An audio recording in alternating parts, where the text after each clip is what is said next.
ഒരു പട്ടാളക്കാരിയാകണമെന്ന ആഗ്രഹത്തോടെ പത്തനംതിട്ട അടൂരിലെ ദ്രോണ ഡിഫൻസ് അക്കാദമിയിൽ പരിശീലനത്തിന് ചേർന്ന പെൺകുട്ടി. വിമുക്ത ഭടനായ പ്രദീപ് കുമാറിൻ്റെ നേതൃത്വത്തിലായിരുന്നു അഗ്നിവീർ റിക്രൂട്ട്മെന്റ് പരിശീലനം. സ്ഥാപനത്തിൻ്റെ ഉടമയായ പ്രദീപ് പെൺകുട്ടികളെ ശല്യപ്പെടുത്തുന്നത് പതിവായിരുന്നു. അവിടെ പരിശീലനത്തിനെത്തിയ ഗായത്രി എന്ന പെൺകുട്ടിയെ അയാൾ പലപ്പോഴും ഡേറ്റിങ്ങിന് ക്ഷണിച്ചു. അധ്യാപകൻ്റെ മോശമായ പെരുമാറ്റം അവളെ മാനസികമായി വല്ലാതെ തളർത്തി. അതിൽ മനംനൊന്ത് ഗായത്രി ആത്മഹത്യ ചെയ്തു. സംഭവത്തെ തുടർന്ന് ആരോപണ വിധേയനായ പ്രദീപ് കുമാർ ഒളിവിലാണ്.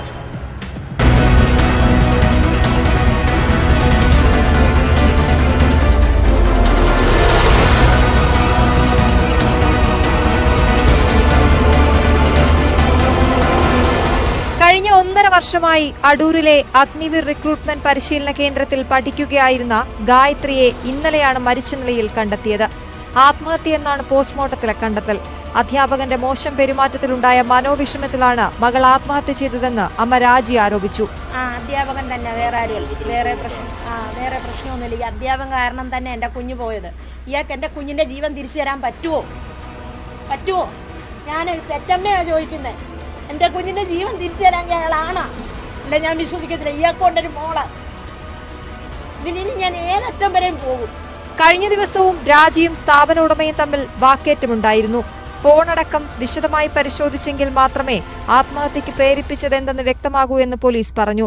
എന്നാൽ പെൺകുട്ടിയുടെ മരണത്തിന് പിന്നാലെ ഡിഫൻസ് അക്കാദമി ഉടമ പ്രദീപ് കുമാർ ഒളിവിൽ പോയി. ഫോൺ സ്വിച്ച് ഓഫ് ചെയ്ത നിലയിലാണ്. സ്ഥാപനത്തിലേക്ക് ഡിവൈഎഫ്ഐ യൂത്ത് കോൺഗ്രസ് സംഘടനകൾ പ്രതിഷേധ പ്രകടനം നടത്തി.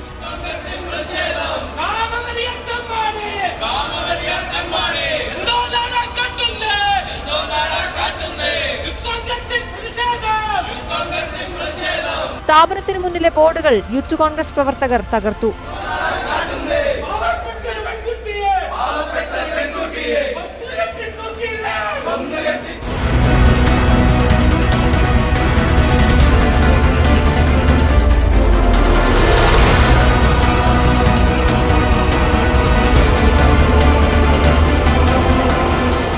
ന്യൂസ് 18 പത്തനംതിട്ട.